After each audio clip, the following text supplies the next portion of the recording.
All right, everyone. Welcome back to the Heroes World Podcast Quarantine Edition. I am your host, Stu Pei. I'm here, as always, with the proprietors and owners of Heroes World in Markham, Ontario. That would be John and Andre. Say hello to the people at home. Hello. Hey, guys. Of course, we're joined by the Prince of Mischief himself, Rob Cadet. Hello, Stu. Hello. Hello, everybody. Hello. You missed the Rob throwing the third real topic of politics on it, where Andre said something and I just yelled at him for 5. So thankfully, Andre respected me and let me yell. So that was good times. Like an old man. Stu did his Clint Eastwood impression. Never again in this podcast we talk about it. Yep, that's it. And Andre politely and smiled and nodded accordingly. So thank you. And finally. He was also muted. I muted him. And finally, we're joined by special guest today, Tim, a.k.a. Timboslice, a.k.a. Supreme himself. Supreme That's Lord correct. himself. Yeah. How's it going, guys? Hello. Hello, Timothy. So Hello. Thank you. Welcome, everyone, for joining us today on the podcast. We're discussing 2 major things. First off, Mandalorian Episode 2. That will be part A of the podcast, and part B for those who are reading comics at home, especially the 3 Jokers. We'll be discussing our thoughts, spoilers and all, of the 3 Jokers. I have some hot topics to throw at these guys and get their thoughts on as it is concluded after book 3. So again, thank you for all those people who are liking, subscribing, belling, all those things for the podcast, commenting. We really appreciate it. It helps us a lot to get our exposure out there and to get onto other people's radar. So thank you if you've done so. If you could help us out and subscribe and like, that'd be awesome as well. So here we go. Episode 2 of Season 2, Chapter 9, as referred to as The Passenger. If you follow along last week... Chapter 10, The Passenger.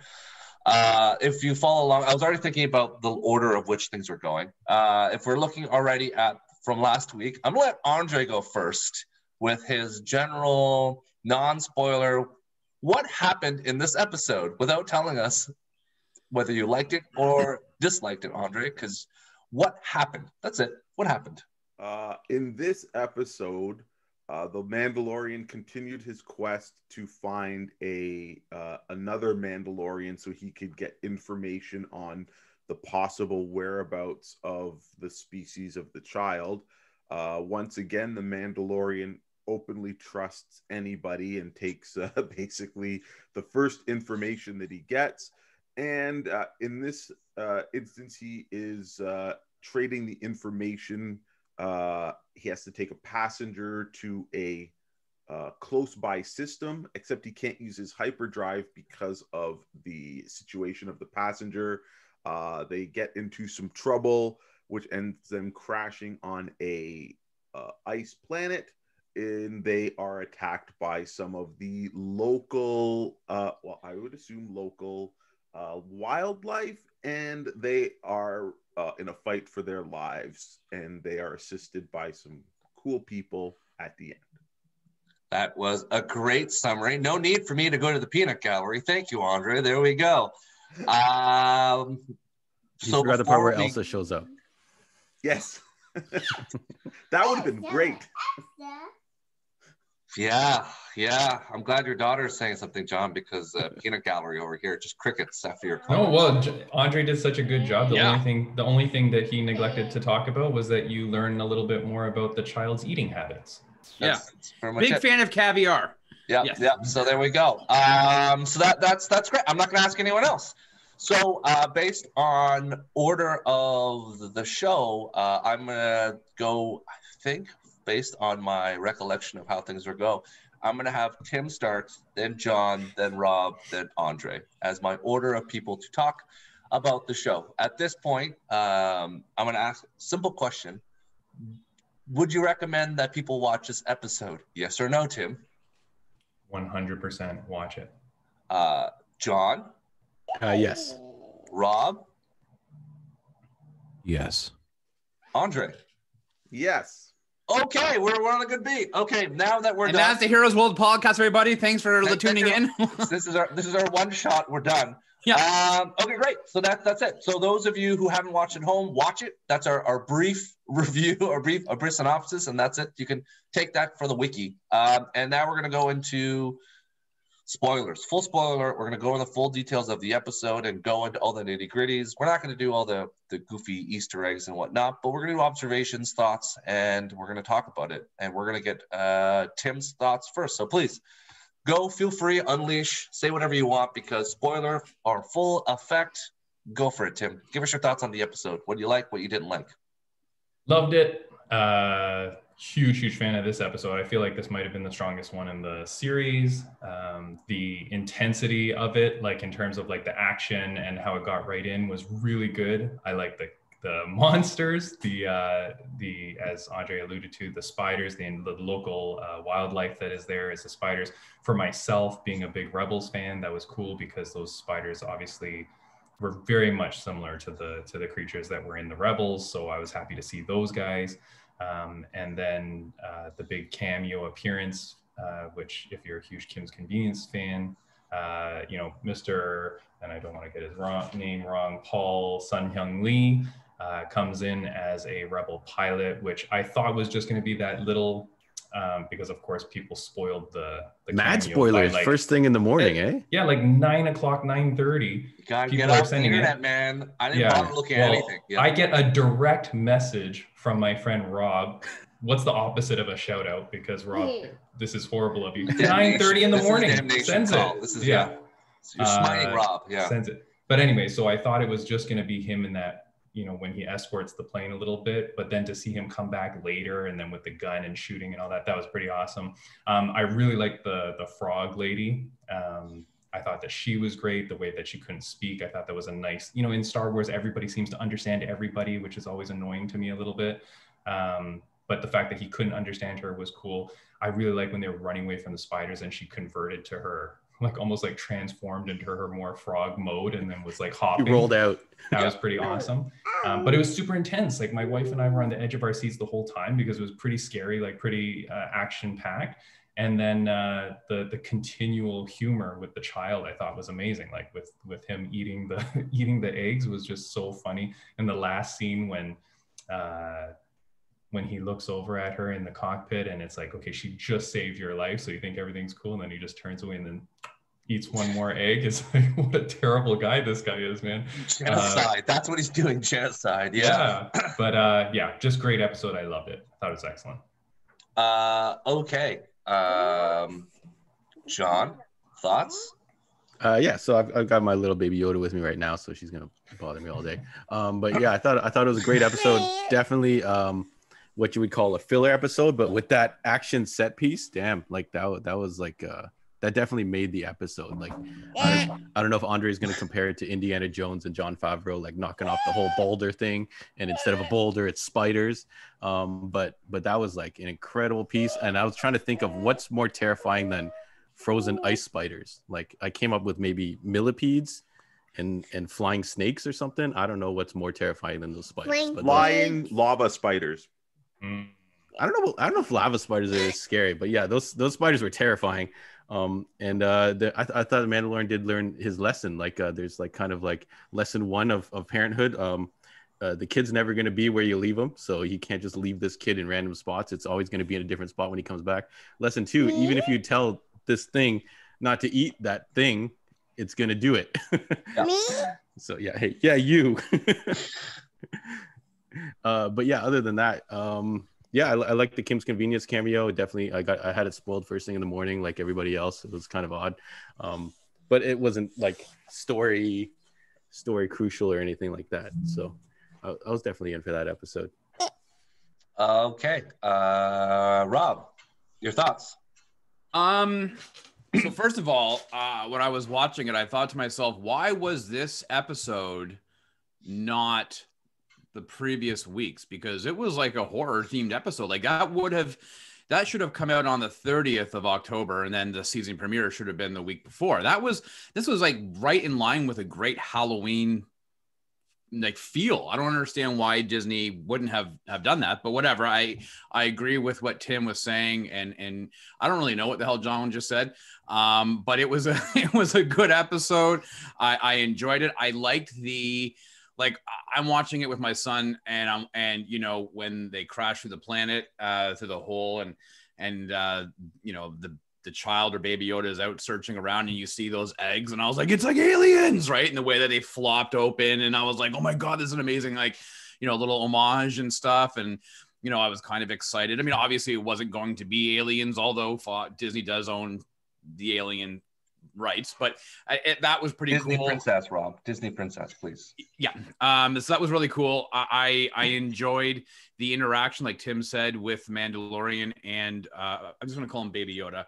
I thought Baby Yoda was quite funny. Although the one thing I kind of am not super fancy on is that he's sounding more and more like a very like an 8-month-old to a 10-month-old, like that whine. And I don't, it's very human sounding, and I'm not really a fan of that for that character. Tim was pretty much nailed everything as to what I would say. I quite enjoyed it. It was funny. It was good. And I was really surprised it was directed by Peyton Reed. I've made a conscious effort to not know who's directing the episodes before, even though they've announced everybody. I'm making a conscious effort to not know. And I was just actually looking through his IMDb, and he's never done like a horror themed production before. So I was very, very impressed with how that level of intensity through the episodes. So yeah, great episode, a lot of fun. Yeah, I mean, people don't like spiders, so it's pretty messed up. All right, thank you, Andre. It's your time. Go for it, buddy. Yeah, I think this episode definitely delivered on the action and stuff. You know, I guess for me it was like more enjoyable than the previous episode, but to me it still hasn't hit its stride. You know, this is another episode. We're 2 episodes into a season we only have maybe another 6 episodes, and we're still no further along than we left off at the end of season 1. You know, we start back on Tatooine, and you know, realistically, I would have rather the story been he meets up with the mechanic girl, and she's like, oh, somebody's waiting for you at the spaceport by your ship, and we get more Boba Fett in there, you know, because we need to push this story along. You know, it's as exciting and fast paced as this story was, it's ultimately, you know, it was ultimately just filler. Visually, it was very good. The choreography for the action I enjoyed.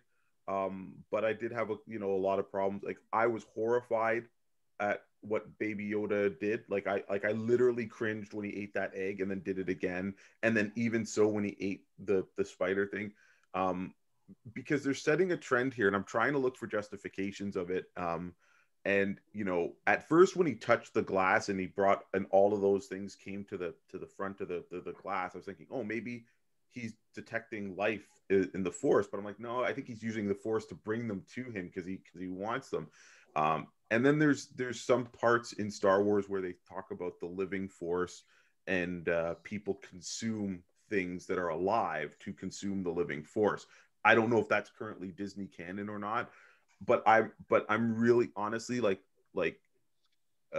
I said to John at the store, I'm like, maybe the Baby Yoda, maybe the twist of this whole thing is that it's going to be some type of monster, because it's horrifying what this thing is eating. It's just grabbing things that are alive and eating them, like opening that egg and eating that spider. Like, it to me was moving when it was going down in its mouth, and I'm like, this is fucking weird. Well, sorry, pardon my French.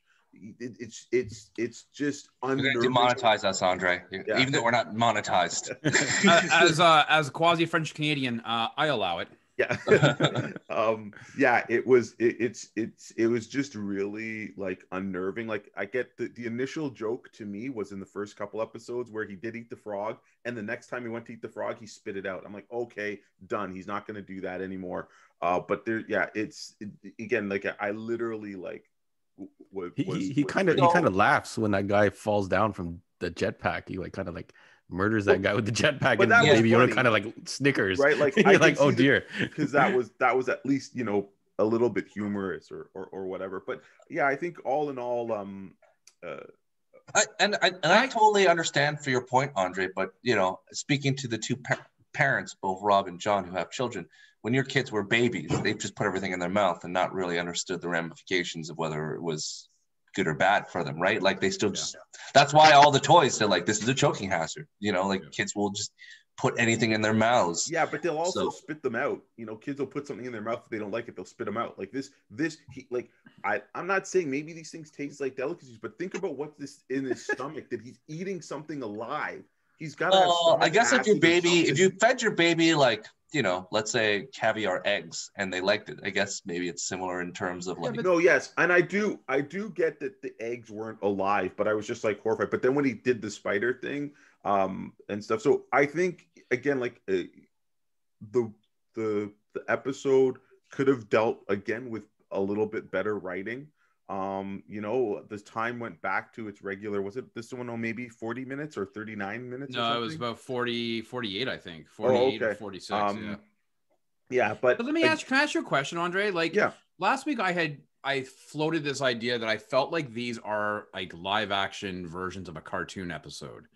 And so if this was a cartoon episode and you're seeing Baby Yoda doing the things that Baby Yoda is doing, but it is in an animated form, the idea would be it's there for humor, for levity. Would you have accepted it more if it was in a animated form as opposed to watching it the way that it's being done right now?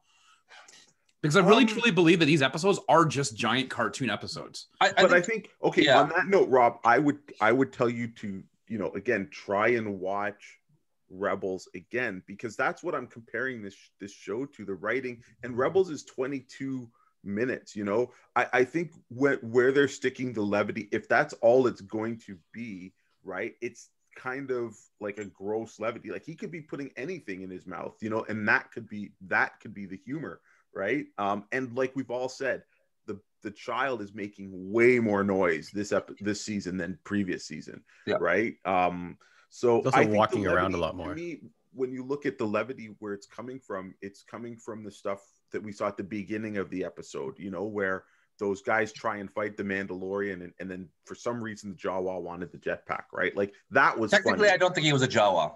Okay, was he not? I think he was. No, yeah, no, he was speaking Hutt, but he wasn't a Jawa because Jawas have eyes that are beady. So technically, like it was a different portfolio. You're just generalizing based on height. So just I feel like this guy was like a badass Jawa. He's no. The black Jawa family. We'll have to He's the rebel. We'll have to look it up. You have to relook it, but Jawas, no, they don't. I think there's debate on the internet what he is. They don't know. He just he was cool no matter what. He was cool. That's what he was. He made a bad choice. Is he cool? Like you just like, he's okay. Really, he's okay, like, right? The cool thing about Boba Fett before Boba Fett mythos built was that, oh, dude has a cool helmet and a jetpack.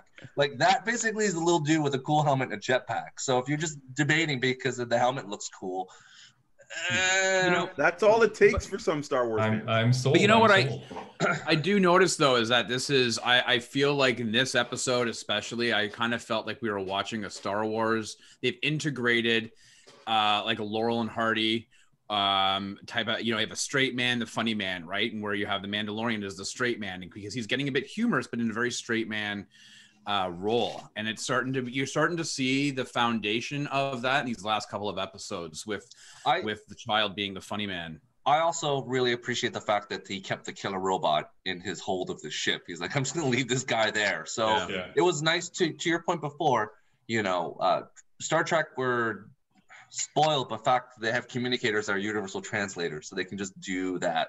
And then, you know, Hitchhiker's Guide to the Galaxy, to put the earworm in your brain. So, like, again, there's the babblefish. The babblefish. There's a lot of Doctor Who, it's the TARDIS is a universal translator. Yeah, TARDIS as well. That changes everyone to British. But again, there's a nice thing about this concept of, you know, the galaxy is a large place and not everyone speaks the same language. That's why there is a need for protocol droid. That's why there's a need for this stuff. So it adds the nice little gravitas to C-3PO and some of these other characters for their existence.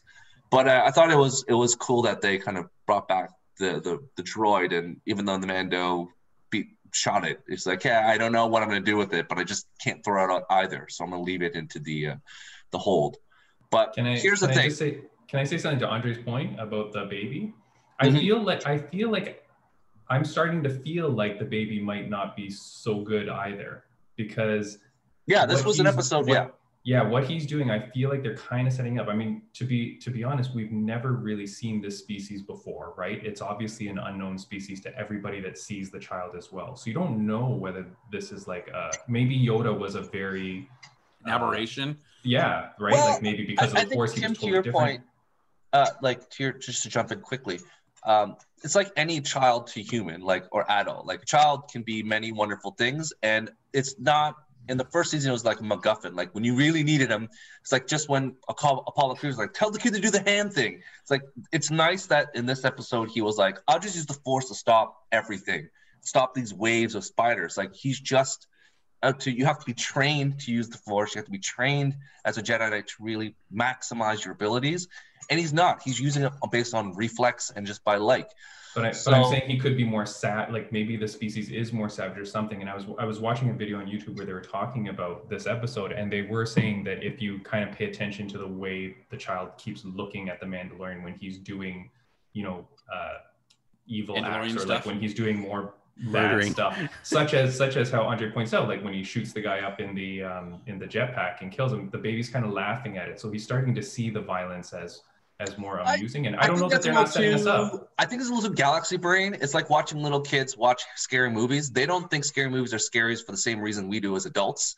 Like if you were to pull little kids on watching something that's scary on TV, they might not think or recognize the scariness as the same as we would. They would see something else, and we think, oh man, this kid saw something terrible and scarred them for life, and they're like, oh, I didn't think anything of it. It was something else completely that's the scarring moment for them. So I think let me go back to go ahead, Andre. What you said about the child reacting and using the Force. So we've seen him do it, I guess, one time to save the Mandalorian from the Mudhorn, right? And then he used the Force to heal him, right? No, fire with the flamethrower. Oh, yeah, and the flamethrower. Yes. Okay, so here's the thing. At this point, his life is in jeopardy multiple times, and he doesn't use the Force. Mm. So that's a little bit of an inconsistency here. And you would have thought that he could have, maybe closed the door or pushed the spider off of his head or something, right? So again, I think but wouldn't that be, Andre, the complacency that like, hey, I'm watching my pops take care of business, I don't really need to do it. Like the Mandalorian just keep, like if you watch the show and you see as everyone's pointed out, Baby Yoda seeing the Mandalorian do things on his own and not rely on the Force, and he doesn't have a Force user to use as experienced. I get it, but like you said, he's not trained. This is instinct. Yeah. Your instinct would be to these things you fear for your life. Like he was running from them. Like he knows there's that danger sense, right? So but then that's your MacGuffin, though. That's the problem, and that's your get out of every episode.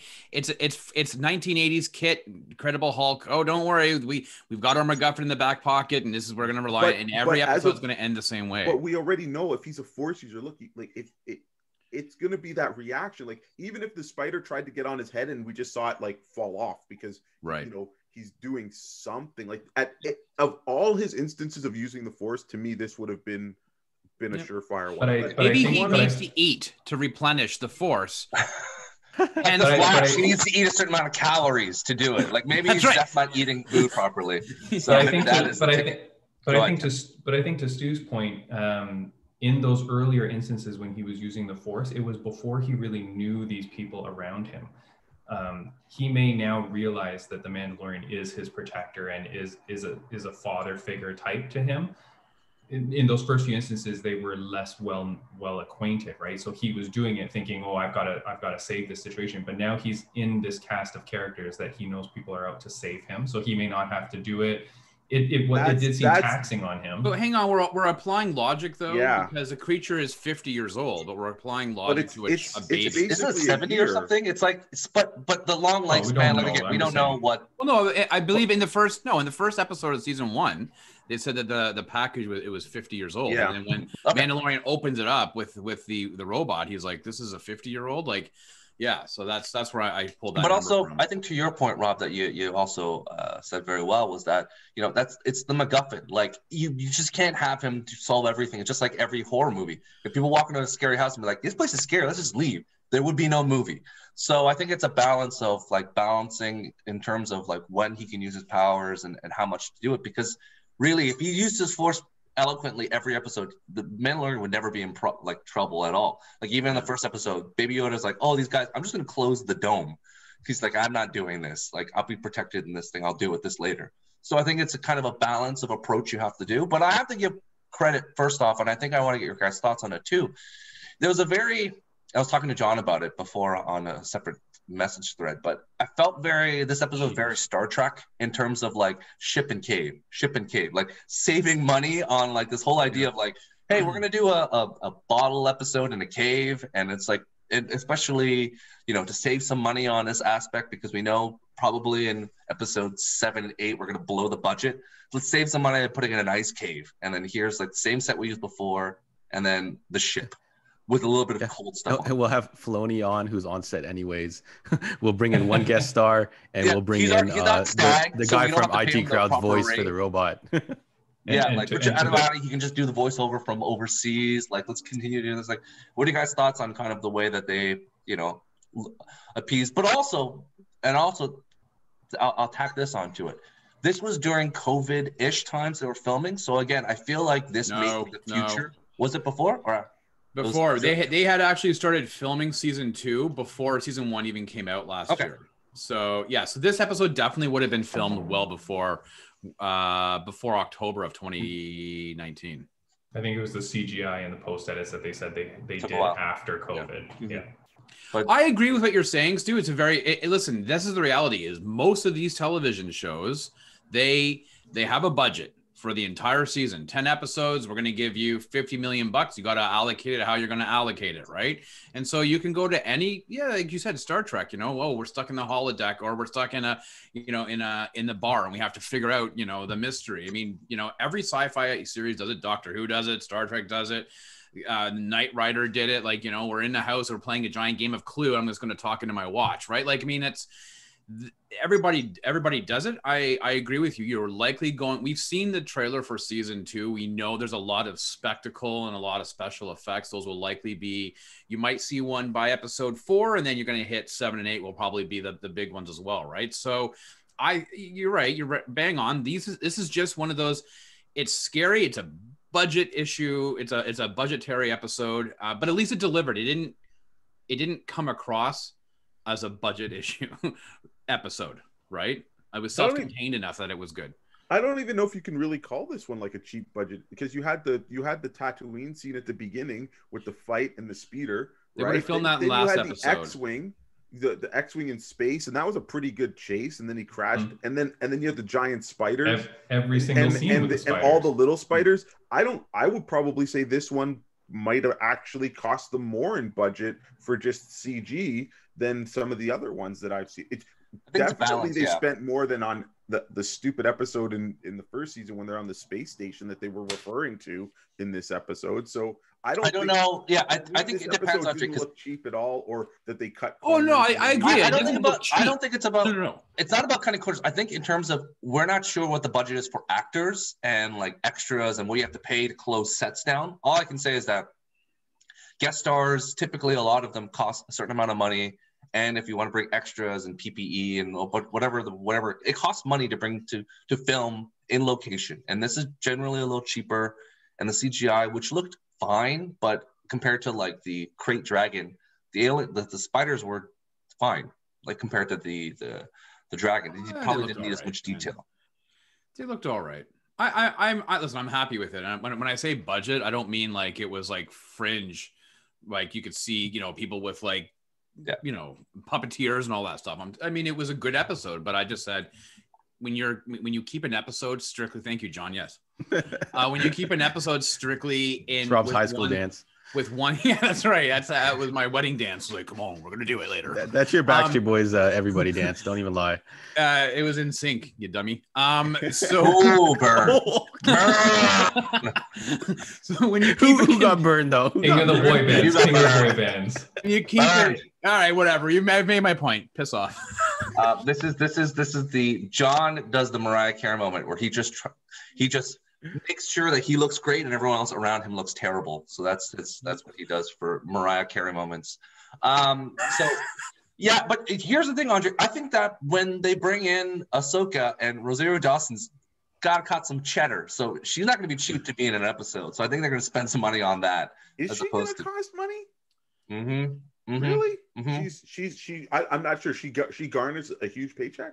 Well, she's not Julia Roberts' paycheck, but I think she's not. Compared to Paul probably is like, give me the helmet and I'll do it for free. Like, what's Stag? Give me the cut rate and I'll do this episode. Like, she's probably going to want some money. So but see, I this guess goes back. This goes back to the point I was trying to make last time. If they're in that budget crunch, why did you need to have John Leguizamo as that guy? different rates for voice actors compared to live action. So when you do voice, it's he wasn't cheaper. under prosthetic. Isn't he in? No, it's a voice. Oh, okay. They're not all part of the union. Right, if no you do problem. voice and different pay rates. Yeah. So okay. that's why. But again, cartoons fight for they're not in the same regard, because even the voice actors like Paul LaMarche, like Maurice LaMarche, who does the voice of Brain from Pinky and the Brain, like he does like 6 voices and he gets paid a fraction to do 6 voices compared to, like Paul probably showed up in the episode of Star Wars, made more money than him as a voice actor for a cartoon.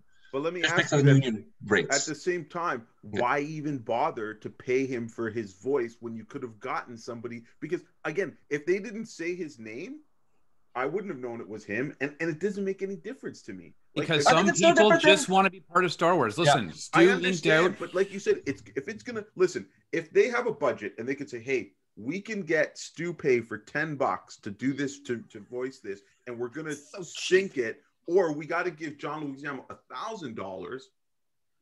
Why pick $1,000? We don't know what he was being paid. He could take it. He could take scale, like union scale. Like there's still maybe he did it for free. Some quick facts. John Leguizamo has 568,000 followers on Instagram. Okay. I'm just saying that guy. I mean, the point is, you might bring in people's. You talked last episode, and I know you guys had a bit of a problem with it. But you guys talked last episode about having the comedians come in, thinking that these comedians are going to bring in their followers. John Leguizamo is a name. Like he's not a nobody. Yeah, so, but I think that's he's a violator and Spawn. I think at the end of the day, Andre, it's no different than you inviting Tim and your friends to be on the podcast. You know a bunch of people that are good, and Jon Favreau worked with John Leguizamo in Chef. It's like, you know what? I work with you on a movie. You're a good guy.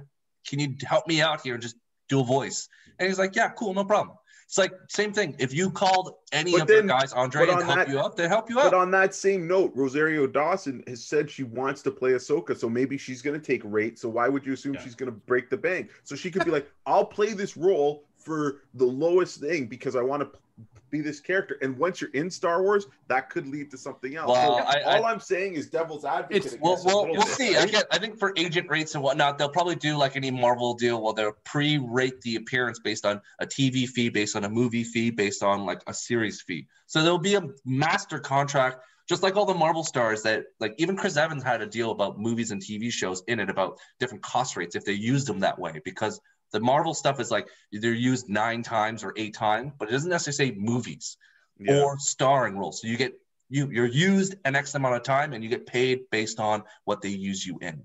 So I think it's a flexibility on them, and God bless Marvel for doing that and maximizing their opportunities. But let's jump really quick, go on to final thoughts on the episode. So it's finished and it's going to go on to the next portion of it. Do you feel that episode was the horror episode? Is it going to pick up the pace again, or you feel it's going to be another slow one, Tim, in the next episode? I don't know. I think the next one, okay, so if you were watching the trailers for season 2, they have shown the Mandalorian walking with that, what we now know is the frog lady in that port. So we know that the next episode very likely is going to be them reaching their destination now with her. And this is where they're going to meet up with that hooded figure, right? Which people are suggesting maybe Sabine. Sasha Banks. Yeah. Maybe someone else, right? We don't know. But I feel like then this may be a little bit more of a story character driven episode in the next one. It may be a little bit less actiony, not as much as this one. I mean, how could they do another one this this intense. Maybe I feel like they have to for Andre's point. They want to get this story moving. So I feel like now they've done their couple of fillers, and now they're going to get to moving the plot along. So I'm super excited to see it, man. I think it's going to be amazing. I like where it's going. And I like the fact that this frog lady is going to be in the next one too. Like, I don't know how much she's going to be in it, but I like that character. I thought it was good. She hasn't answered the question yet. She hasn't found her mate to give him where the Mandalorians are. So the job's not done. John? Yeah. Wouldn't it have been easier to bring the husband to her? No, because then he could have used the He had to find the hyperdrive. place. he had to find a suitable climate, and Oh, yeah, and, you're right, amphibians. yeah. They need to Yeah. live in a climate that suits them. That's not necessarily too hot or too cold. So they don't make But heat then, the same way. but then why leave her on Tatooine of all Well, the places? Like that's because my problem. Tatooine the is- writing is- is horrible. Again, I don't know how much of a lizard she is, but that's why lizards have heat lamps when you bring them home, because they need to live in a suitable environment. So maybe it was a safe place to her to wait while he found a place for them to live. Like, again, make your eggs, chill out, and then when I found a place, come and get me. It's no different than most, half of the people that came to this country, their husbands came here first, and then the wives and kids came afterwards, because you got to, make the money and find the place, and immigration, right? So Yeah, but migration. So it's not like Far and Away, or maybe where Tom Cruise gets to ride on a horse and just sticks them in the ground and be like, "This is my land. Carry on." So that was that reference. Rob, Shout out Tom Cruise. shout out Tom Cruise and Nicole Kidman. What do you want? What do you want to know, Stu? That's fine. We'll carry on. No, you threw me for the Far and Away. I just the idea of Tom Cruise in the back of that horse with the ribbons. It's one of the hanging off. small times where he's not running; he's riding a horse. It's one of the Yeah, that's what I'm saying. And he's running. The holding horse up is running. The horse is running. You know what? Listen, I'm looking forward to the next episode. I think it's going to be great. These are Andre has kind of said it, and we've all said it in one manner or another. These are kind of placeholders. I mean, there's, I understand what Andre's saying. Like, you have 6 episodes left. Mm-hmm. That's the reality. You are running out of road, and you have teased a major appearance by somebody that looks to be getting their own show to start filming soon. Yep. So you got to get there. So how are you going to get there? This is a good episode, but let's get some progression going here. If episode 3 next week is another kind of quote unquote filler or not really much of the progression, Side quest. then it's going to be, if it becomes like a ballroom dancing episode for seniors, that's how slow it's moving, we've got problems. I don't think you've seen the seniors dance to Shout yet at the end of the party, Rob. So you got to slow down. That's when they start their boogie oogies. So, Andre? Oh, you skipped John. Oh, John, yes. What? No, I kind of went, but I see Andre's, even though I did enjoy these 2 episodes, I see Andre's point with the writing as we get now, and Rob made a good point of saying we've got 6 episodes left. So they're running out of runway, as Rob was saying. Not if it's Fast and Furious. They have lots of runway. Yeah. Oh, yeah, Fast and Furious, they have infinite runway. But yeah, for this one, I think they where do we're need, going, we don't need no roads. yeah, we just need aircraft carriers and ice. But like Tim said, yeah, I think they do have to kind of get back to the story and move it along. Yeah, I think to your point, John, they're going to leave us with the lost thing. It's only to the very end will they maybe run into a Mandalorian in the next episode, and then unless this is literally just the introducing of everything, and that's all they're going to use this show as, a jumping platform, and they spin off into Boba Fett. So this is like Avengers. No, this is Iron Man 2, where it's a jumping point to another movie. Yeah, it's like some type of like landing pad for all these things to just jump off of, and then take off into other shows, and it's like your introduction to the Disney World experience or whatever. Yeah. Hey, it worked for Family Matters. Family Matters was definitely more popular than Perfect Strangers. So here we go. Again, old references for you kiddies at home. Love Perfect Strangers. That was a spinoff. Don't forget. Andre, go for it. Yeah, I think at the point where we're at in the show, for me, like it's the next episode is do or die. It's like, hey, get the plot rolling. Like I'm already not interested in this show, and as much as pretty as it is, I don't want pretty. I need plot. I need substance. They need to give me something, and again, we're just repeating all the tropes from season 1. Like his ship is all busted up, so it can't go anywhere. Where's he going to get the money to fix the ship? Oh man, I think it still function. I'm so surprised. He'll do a side quest for money. But that's what I'm saying. He's got the next episode. He's going to get somewhere and have to do another side quest. Or for all those people who bought the Razor Crest from Hasbro Pulse, maybe he doesn't even have that ship anymore. So you guys are going to get a burn because I was concerned. Oh, look, I'm going to take Sabine's ship or Ahsoka's ship or something, right? So it's going to be funny. But like I said, I'm there to watch to see where it goes. But like again, the pacing for this season is 100% off. Again, my complaints are still there about the writing. We don't know that other character's name. They don't ask the Mandalorian name. Everybody that the Mandalorian runs into knows about the Mandalorian creed, knows that they don't take off their helmets. They know too goddamn much that I cannot throw that. Like this frog lady says, oh, I guess that's just stories for children. Yeah, sure, because the whole world's talking about Mandalorians, yet nobody remembers Jedis. Yeah, it's like Jedis were the ones doing shit.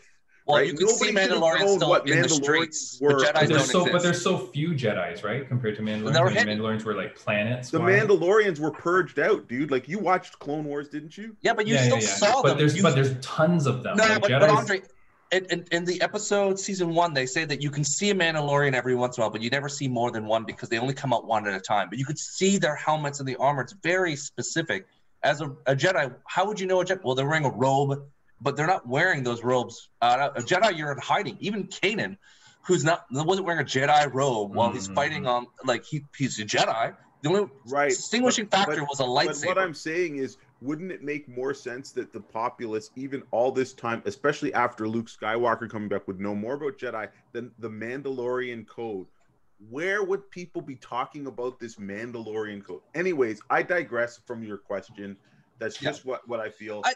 I'm in for the next episode, but they've got to. And I understand what you're saying. Like it makes sense, but people are saying, why do they know? But the same how we know about the Spartans and that led to 300 and Halo, and like people know of legend and know of certain badass races that exist in Earth. I don't think it's as common as you think. I think we know because we're into those genres and stuff like that. But I bet you if you asked anybody on the street and you pulled them over and say, hey, name me, what does Semper Fi mean? Or what does this? Tell me the creed of the Navy SEALs, or tell me the creed of the Green Beret. Or what is the riddle of steel?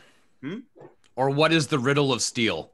Yeah, no, people aren't going to know that, right? So I think it's but I think that the Mandalorians they've been purged 5 years, so again I think the distance of time is a thing. But even the fact that, again, I think it's one of those things where colloquialism and sayings carry on. Like we say a lot of things that are based on, different phrasing from decades ago that have different meanings, and it just changes. The vernacular and language changes all the time. Like okay is not the same spelling and the same nuances of when it was before. And even the fact that the Mandalorian says, may the force be with you. Like, yeah, he can say it, but he doesn't know maybe what the hell the force is. Clearly he doesn't. But in terms of like, that's what rebels say to each other, or the Alliance says to each other as like a today, may the force be with you, carry on. Like, these are the things. And also one final note, I can see why Cara Dune is like, I'm out of the Rebel Alliance or the Rebel Imperial. Like, if you just fly around space and be like checking your codes, like that is a bad job. That sucks. Like all you do is fly in space and like, can you ping me?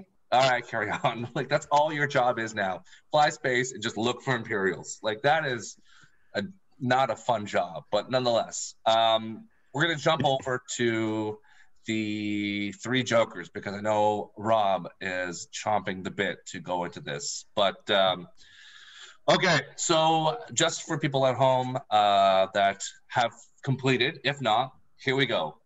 Three Jokers is a 3-comic series. It's 3 issues that finished. It was written by Geoff Johns and artist Mr. Fabok, or Fabok Gate, as we refer to this as this pod several times, who illustrated the comics. So I know Rob has a lot to say, so I'm going to wait for Rob and Andre at the end. But anyways, John and Tim, I'm going to go with you guys first. So John, Hold on. This is, It's spoilers, guys. We're discussing the whole thing. I was going to say that. So if we haven't if you haven't read it, then I was about to get into this. Okay, sorry, but we're not there yet.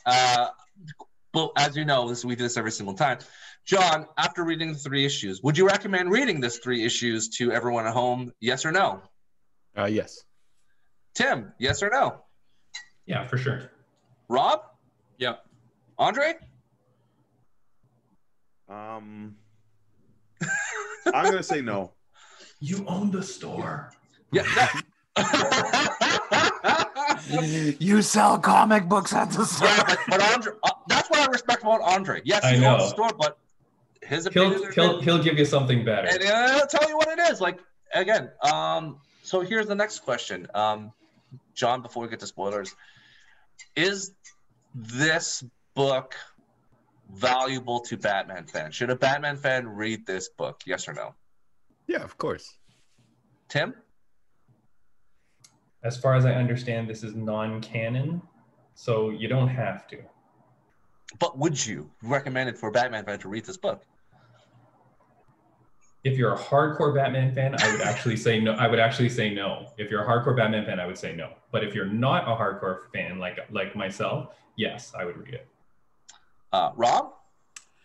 Don't listen to what Tim just said. Regardless of whether you like the book or not, hardcore Batman fan or non, if you're a Batman fan, yes, you should read the book.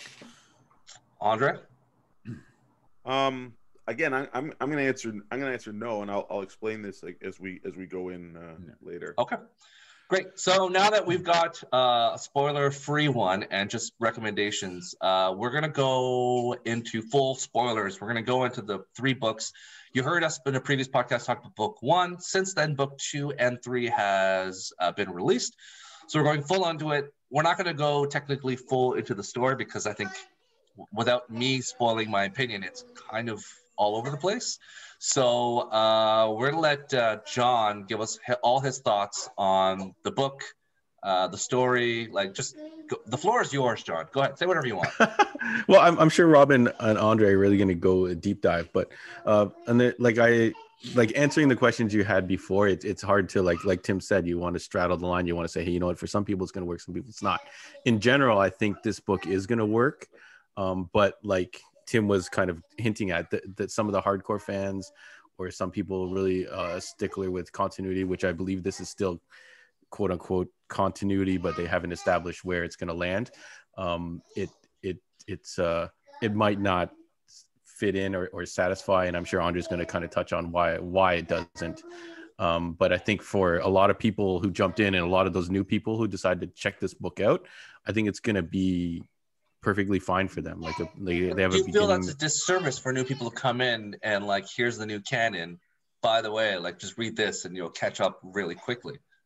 I don't think it's going to matter to them because they just want to jump in and read a cool not silly Batman. I think because you're buying a Black Label book, so you're looking for a book that's going to be more mature, more serious and stuff. And I think that this book hits that market. So I did talk to a bunch of people who don't normally read DC, and they picked up this Batman 3 Jokers and they liked it because I think that the regular Batman lines or the regular DC lines have a particular kind of style or feel to it that some people just don't like.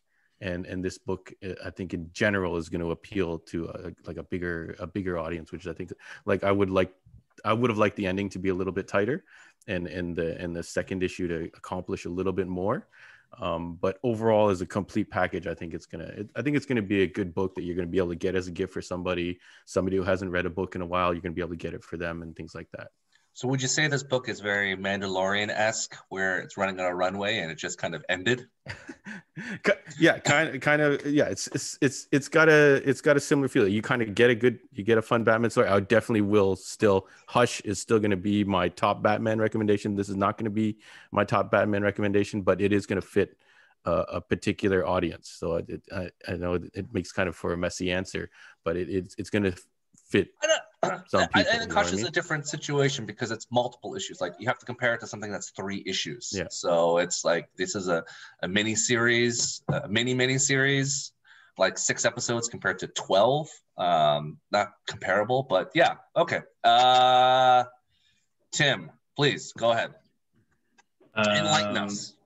Yeah, I really liked it. I think, you know, when you buy it at Heroes World, for sure, you get these cool little cards when you buy it. So that's pretty awesome. I was a big fan of that. I like that. Look at the back, man. The backs are pretty cool too. Oopsies. Anyways, did you just say whoopsies? Yeah. Okay. I'm not going to swear. We need to make money off this thing. So, so first recommendation is go to Heroes World and buy these 3 comics. I think they look good too. Like, I like the quality of them, the fact that they have the no ads, the black label, all that. I think it's a good set, whether it's for you or for someone else. Go pick up a copy. I like the story. I was hoping it would do more. Like, this was a big thing, right? 3 Jokers, and it was something that had been hinted at for how many years? And so it started off really strong. The first issue was really, really good and strong. And then the second one I read, and I was like, oh no, like what the hell happened? And I was really worried for it. And I remember going to the store and saying to John, like, okay, did any of you guys like second issue? Because I am not a fan of this thing. And then the third one, yeah, it picked up. I'm just a little bit disappointed that they didn't do enough with the 3 Jokers. Like, you only really saw them together like maybe one time when they were discussing things, but it didn't really pan out. Like, I thought, if you are gonna, this is spoilers, right? Yeah. If you're gonna kill off 2 of them, then can you let them go out with a bang? Like, can you let them do something? Well, one of them did. One guy did. His bank like came out.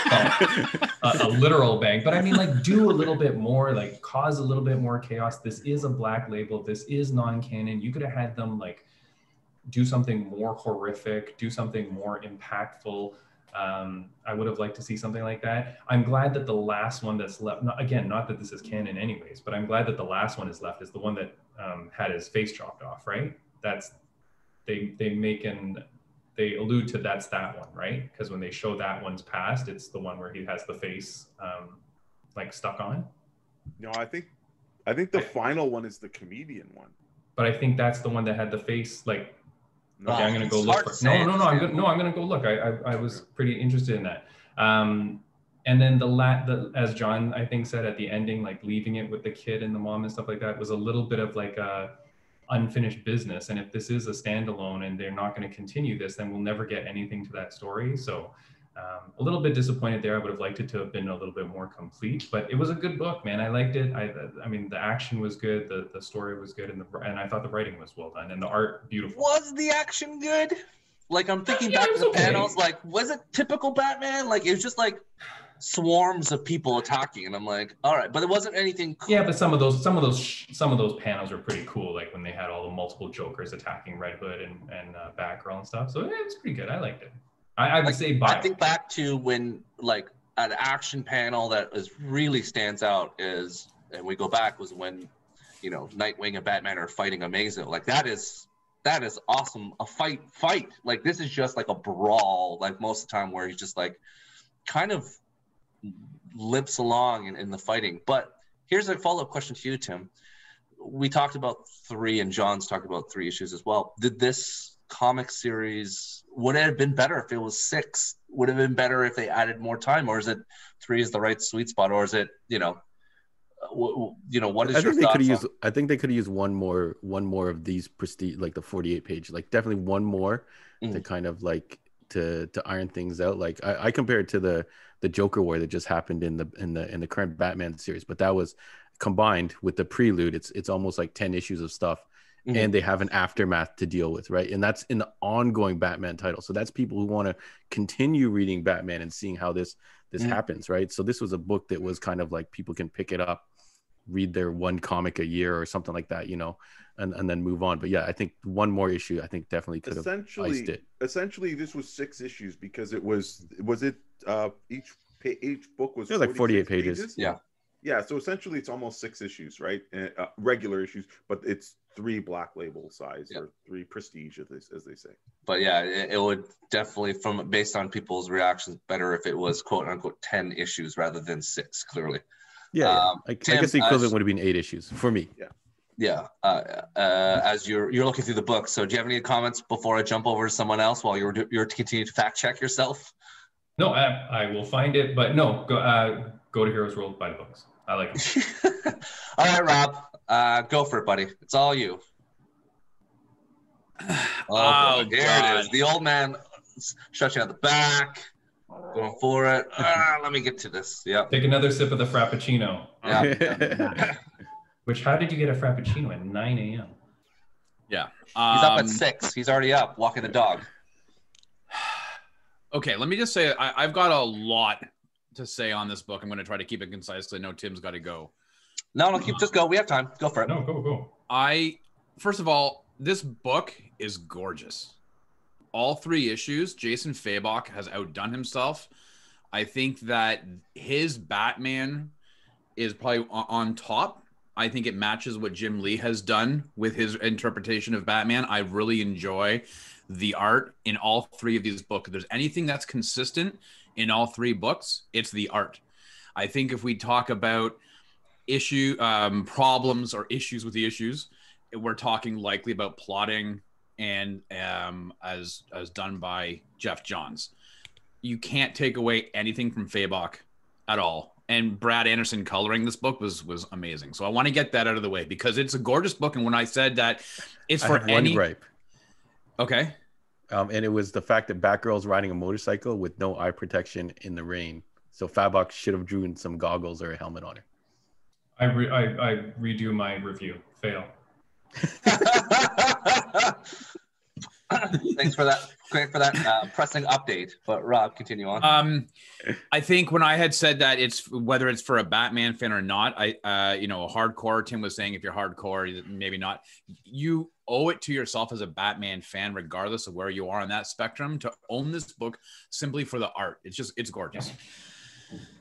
I like it. I like the series as a whole. I found it issue 2 was we've talked about placeholders in this episode of the podcast with respect to Mandalorian. I found issue 2 of this was a placeholder I didn't understand.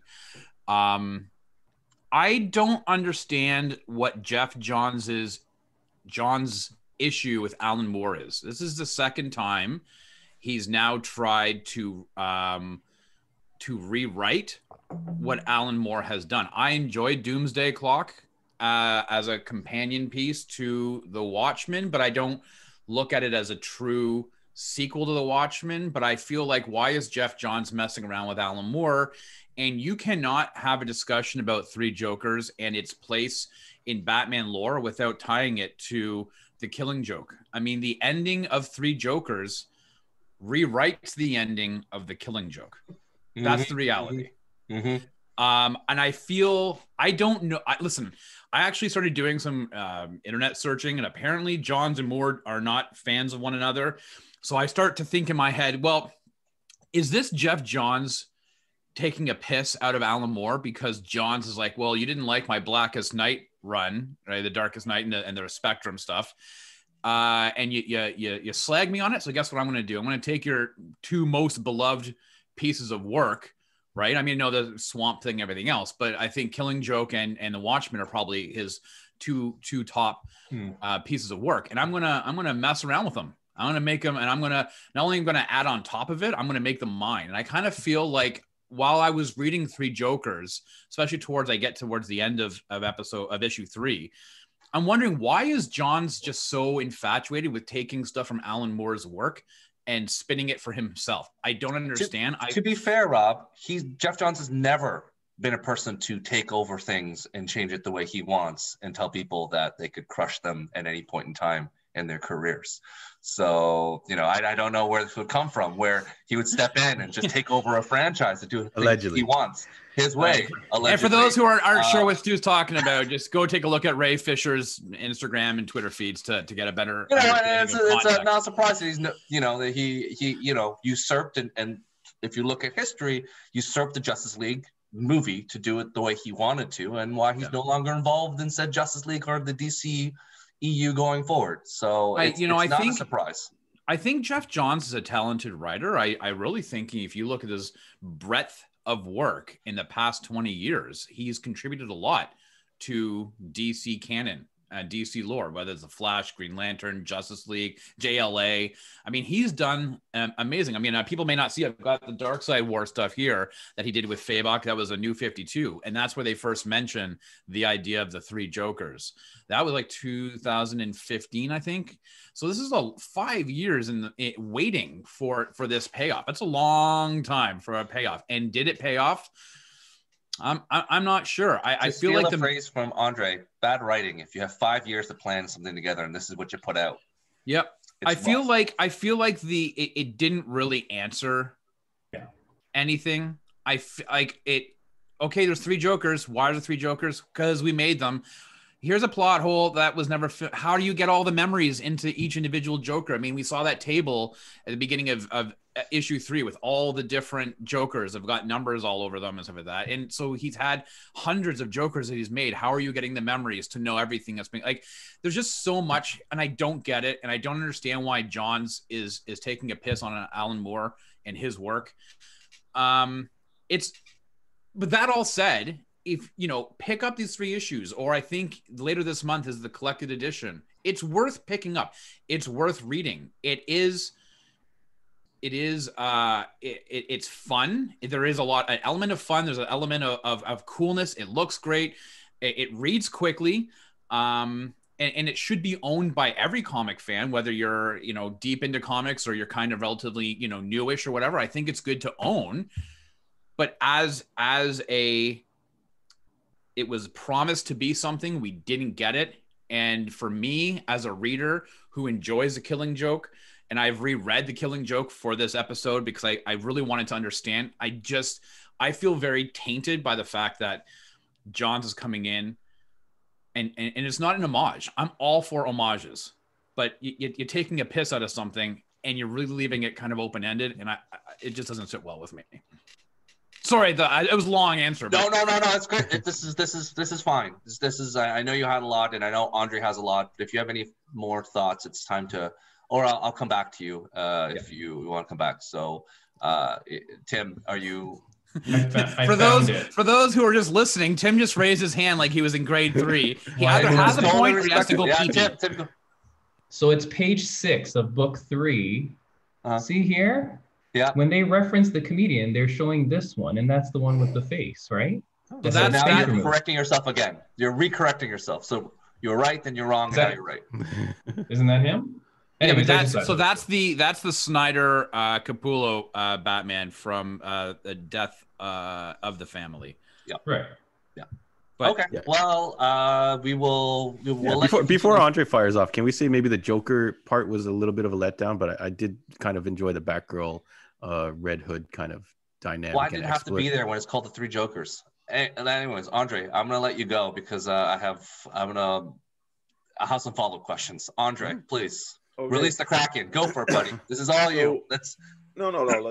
Listen, this is what I'm all about, guys. If you come to the store and you want to talk good comics, and I'm going to put good comics in your hand, I believe that my opinion has to be, concise, and I got to be giving you the pros and cons and telling you what to buy. I liked a lot of what Rob said. I feel like a lot about the exact same points. So here we go. We had this super big, built up event, and we sold a lot of copies, and there was 5 covers for each, and it brought a lot of non-Batman fans to buying this. It was this event book, and unfortunately, aside from the quality of the art and the quality of the format, I don't believe this book delivered on anything that the build-up or the promise was. It's not going to be a book I would recommend to people. If somebody comes in and says, I want really good Joker stories or whatever, it's not going to be up there with Killing Joke. It's not going to be up there with Snyder and Capullo's Batman run. It's not going to be up there with The Man Who Laughs. It's not going to be up there with a lot of stuff, like, even Batman Damned, the other prestige. It's not going to be up there. I feel that this book, like Rob said, for some reason he's fixated on a sequel to The Killing Joke, but he's taking, like, when we ask the question, should a casual fan read this? Well, how's a casual fan going to understand this when this book is pivotal on knowing The Killing Joke, how the death of Robin and how he returns, this and then the Snyder Batman, with all these references, it's too much, I think, for a casual fan. Nothing gets explained, or worked out. I liked Fabok's art. I think the first two issues were definitely stronger than the third issue. But because, again, Johns has made a conscious effort to try and recreate the panel and the structure of the Killing Joke, you are actually, in my opinion, you're handcuffing a really talented artist. Go back and look at not Joker War, the Dark Side War. Go back and look at Fabok's Green Lantern stuff.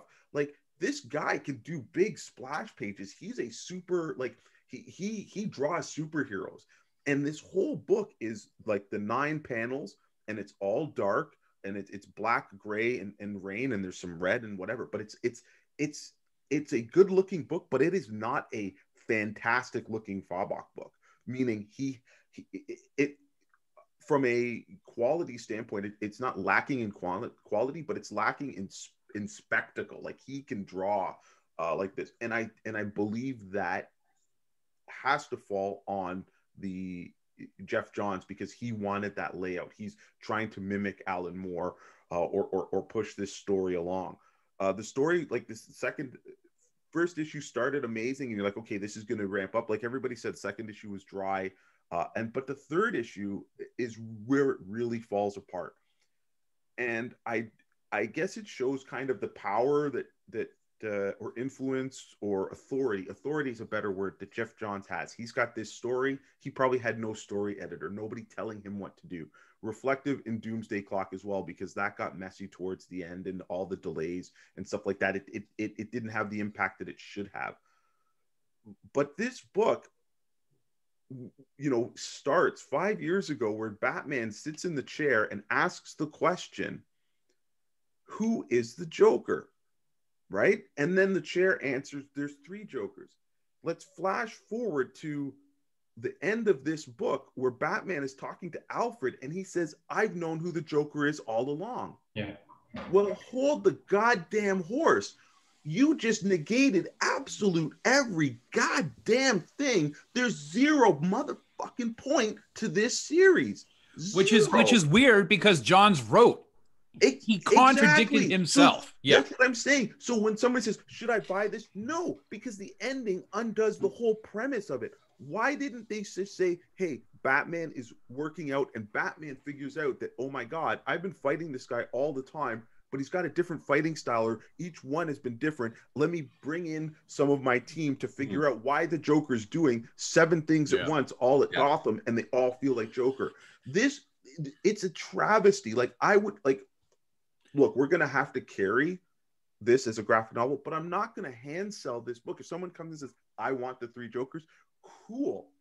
But I think there's a level of mediocrity where people, unfortunately, they get caught up in this hype. And like, unfortunately, Rob's saying, you need to own this book. No, you don't. Wow. Like, listen, you don't, because the story is, unless you're just okay with like a dumbass story. Okay. And I'm being hard. Listen, I love Geoff Johns, but I think Doomsday Clock and this, unfortunately, it's his 2 newest thing. Boy, does it throw shadow on a very talented run. And you're always known for your last effort. And I loved his Superman stuff. I loved his Green Lantern stuff. I just don't get what went wrong. And here's the thing. I know that maybe Jason Fabok couldn't say anything, but he had the script. Shouldn't he have said, yo, bro, how are you going to end this by saying Batman's known who Joker is all along? What was the point? Now, he's getting a paycheck, so maybe you can't talk back to your boss. But I'm sorry. Andre, to your point, I think this is maybe a J.K. Rowling situation where, just like you mentioned before, he is so powerful, Geoff Johns, that you can tell the Harry Potter books when someone stopped telling J.K. Rowling notes and when she got full power. When she got unlimited power, this is a different thing. I think, because, Geoff Johns isn't a J.K. Rowling's, playing with something. The other thing I want to touch on, and Rob mentioned it, how it rewrites The Killing Joke. And this is how I feel about Star Wars. I'm very passionate about Star Wars. I feel that Rogue One rewrote so much of Star Wars. You can't look at Star Wars the same anymore. So that's why I'd be like, you gotta dodge some stuff. You've got to. So in The Killing Joke, the instance that sets off the character of I can't remember if they gave us his name, but before the Joker decides to put on that red hood and do that crime, right? The thing that pushes him to do that is that his pregnant wife, died due to complications. And that's the point where he's so distraught, he's got nothing to live for, that he then puts on the hood, goes to Axis Chemicals, Batman's there to stop him, he falls in. Now we find out that the GCPD, and maybe on, it was implied, I got the impression that maybe Batman said, let's get his wife into witness protection because they think he's crazy and going to do something, but he has not done anything yet. So now to me, this rewrites it, and it's like Batman and the GCPD inadvertently are responsible for the creation of the Joker, instead of it just being quote unquote happenstance where he falls over the rail. Like, what if he came home and his wife was there? He might have been like, okay, I'm not going to put this cowl on. Yeah. But we didn't need to have that. But right? That wasn't planned with that moment revealed to us, that like, it was sad that she died, and that's one of the things, you have kind of that empathy for the Joker. You feel bad at that moment. Oh God, he's got nothing to live for. Oh, and what bad luck that this dude then falls into the chemicals. That's what makes him go crazy, right? So yeah, and I agree with that. The one thing that really irks me is that there is a subplot in this entire series, which is really kind of highlighted in the last few pages of the issue 3, where you can, like, John's work shines just for a moment, and that's where he takes this no-name character of Joe Chill, who's always been the guy that killed Bruce Wayne's parents, and that was what started Bruce Wayne on this path of becoming Batman and this and that, and he takes this character and he makes it so poignant, and he says, I'm sorry, right? Like, and Batman forgives him. And it was all a plan by the Joker, because he goes, I wanted to heal that wound so I can be your biggest wound. I can be your motivation. And that in and of itself, that small little subplot is really cool. If you really think about it, it just got overshadowed by the rest of this shit. but it also, unfortunately, like, let's deep dive into it. The unfortunate part too is, like, this is another reference to the Joker knowing who Batman is and will never slip up. And I'm like, no, that shouldn't happen. Even Scott Snyder, when he implied that, and he said, I think he knows. And again, Scott Snyder, one of the best Batman runs, in Death of the Family, he goes and he's like, I went to the Joker and took off the mask, and Joker didn't want to look at me. He didn't care who I am because he's fixated on Batman. He's not fixated on Bruce Wayne. That's the dichotomy. It's Batman and Joker. It doesn't matter. And that was a brilliant explanation. It's like, yeah, Joker doesn't care who I am. He doesn't want to know. He could have known. He doesn't know. The family is safe. And then this undoes it. So unless they're going to compartmentalize this and say, oh yeah, this is basically an Elseworld, it didn't happen. Because who knows what time this was supposed to come out. The initial inception was, like, as Rob said, 5 years ago. And we also have Alfred still alive, but in current continuity, Alfred is dead. But I really feel that if you like Geoff Johns and haven't read this, don't read it. You're gonna look at him differently, and stuff. And again, given this amount of time, this book should have been like a freaking masterpiece. Like, same thing with Doomsday Clock. They had so much time, they delayed it, and it doesn't deliver. And guess what? Doomsday Clock is absolutely irrelevant to the DC universe at any time. It did not change anything. It does not add anything. Is it amazing art? Yes. Is it good to see those Watchmen characters if you like them? Yes. Is it interesting? Yes. But it's not going to stand up to the test of time. You're not going to be like, yo, I just read Watchmen. Give me some Doomsday Clock to follow it up. Yeah. Oh, I just read The Killing Joke, which most people say is the definitive or a definitive Joker story.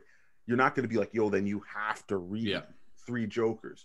And that's sad because I think Geoff Johns, when I talk to people about Geoff Johns, I'm like, yo, you got to read Green Lantern Rebirth. You got to read Flash Rebirth. You got to read Flashpoint. You got to read Blackest Night. You got to read Brightest Day. Like, these are books I'm slapping in people's hands and saying, this is amazing. I will not be doing this because I think from the integrity of a salesperson, we will carry the book. Yeah. Right? Because it's not for me to tell somebody not to read something if they asked for it. But if somebody said, hey, Andre, I want your top 3 Joker or Batman and Joker iterations. I think that's a lot how come you're not handing me this one? I say, hey, well, it's not one of my personal favorites. You asked me for my favorites. But if they say, oh, I love Fabok, I haven't read it, then done. For sure. Okay. So just a clarity on, just quick clarity on the point of the, just quick clarity though, on the point of the timeline. On the point of the timeline is that you're right, Andre, but this was announced in 2017 and Alfred was still alive. Yes. And then I get that. Fabok did his, Geoff Johns did his thing. Everything got delayed. So that's why. Yeah. So anyways, there you go, Stuart. Okay. That's my Rob Cadet moment of the day where. Where was that? Just the head. That was my Rob Cadet moment. So, I want to jump quickly onto some questions because, again, that was enough for you guys. And it's been a while since I've heard John and Tim. So, I think partially what maybe the comic was doing is doing what the Gotham TV show did so eloquent and so well, which is basically Batman created every one of his villains, including the Joker. So that's what it is. Batman is involved. And without Batman, these people wouldn't exist. So maybe that's what they're doing. But nonetheless, I think Andre and Rob talked about Geoff Johns and a glowing regard, and as do I. I love Geoff Johns and what he's done in the past. But it begs the question, like in many of us as we age and grow older, you lose your fastball. Like maybe you aren't as good anymore. Maybe Tarantino says that as a director, you have an infinite amount of time, and then once you get out of that arc, you can't do it anymore. So the last 2 examples of what he's done, not exactly great. Do you think, John, that Geoff Johns is losing it? Like he's losing his fastball. He's losing, the cred of this genius of when it comes to, like we joke about The Rock being, franchise Viagra, like he can fix things. But is Geoff Johns that guy still, or is he ready to, Has he lost the Midas touch? I think it's exactly right. Like what you and Andre mentioned, that the fact that he has so much power now and no one can tell him, hey, you know what, this is, you should clean this up. You should fix this up. And if something like a Jason Fabok couldn't go and, hey, you know what, why am I drawing this? Like, this doesn't make sense. Then I think for sure, I think he's going to have to, but you can't go back down. You know what I mean? Like, can he get demoted or reined back in, or is there someone higher up that can step down on it, like kind of like and put him in his place? So I think, what would you call it? Like Apex Mountain or whatever, like that. Like he hit his stride, and now I guess maybe downhill. I don't know. You're saying maybe downhill or downhill? Because I'm definitely. If you compared like all the other works that Andre has named, definitely none of his more recent stuff has struck like me personally as hard. Like I still do like this book for the recommendation for that person who's like, I don't read much DC. Give me something DC that I might dig. I can definitely, I feel like I can hand them this book and they would be on board. So, Okay, so Tim, the same question, fastball. Again, I think I want to put the stakes differently in terms of there's a difference between creativity and making money, because clearly they're 2 different things. So fastball in terms of creativity, not the fact that his name's plastered on a book and it's selling. So do you think this is, he's lost his fastball in terms of DC creativity?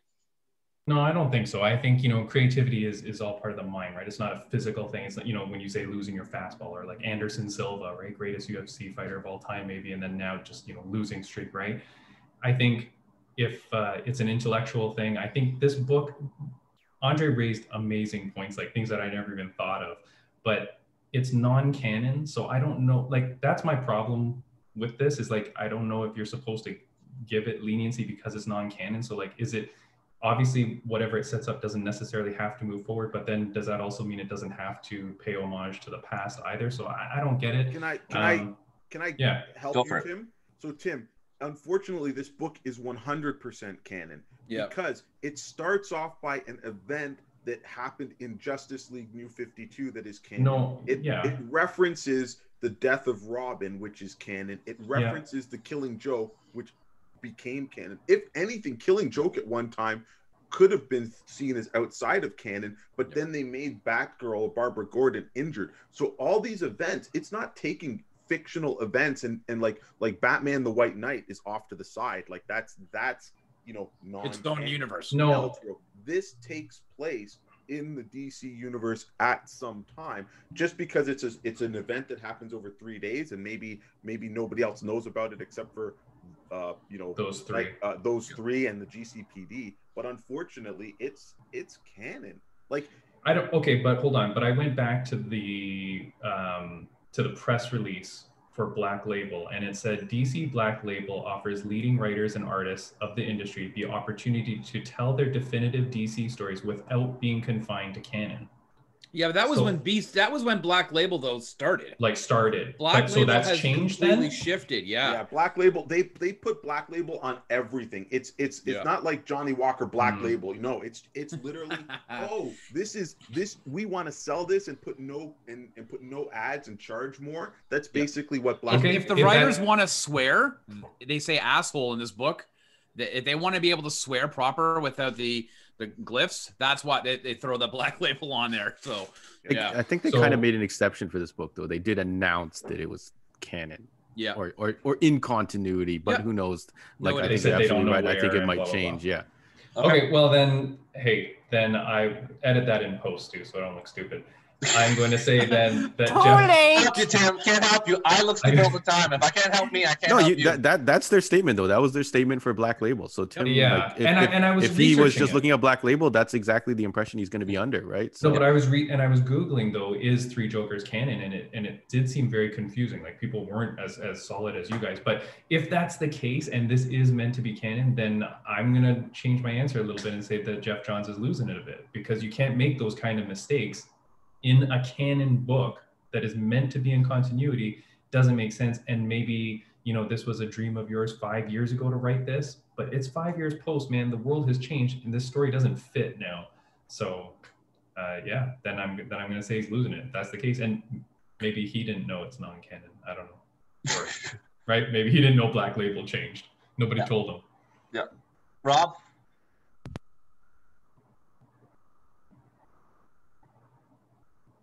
You're muted. He's sorry.